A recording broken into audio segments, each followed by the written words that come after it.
என்னங்க இன்னைக்கு நம்ம வீட்டில் பாருங்கள், உங்களுக்கு தட்டிலே போட்டுட்டேன், வீடியோ எடுக்க மறந்துட்டேன்.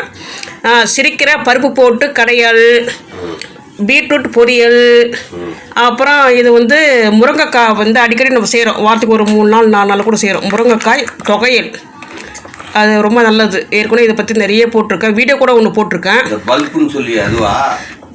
பல்ப்பு அதாவது முருங்கைக்காயில் இருக்கிற அந்த சதை இருக்குது இல்லைங்களா, அது அப்படியே தனியாக எடுத்து அது மட்டும் இது வீடியோ போட்டிருக்கேன் நான்.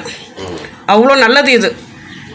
இந்த முறை இது வெல்லம் கொஞ்சம் வச்சுருக்கேன். ஏன்னா இது பித்தவாயு இல்லைங்களா, வெல்லம் போட்டாக்கா சமன்படுத்தும், பித்தவாயு சமன்படுத்தும். அதனால் நான் வாரத்தில் ஒரு 3 நாள் செய்யலாம்னு சொல்லிட்டு இப்போ எனக்காக இது வச்சுருக்கேன். இது எனக்கு உங்களுக்கு சாதம் போட்டுட்டேன், நீங்கள் சாப்பிட வாங்க நீங்கள்.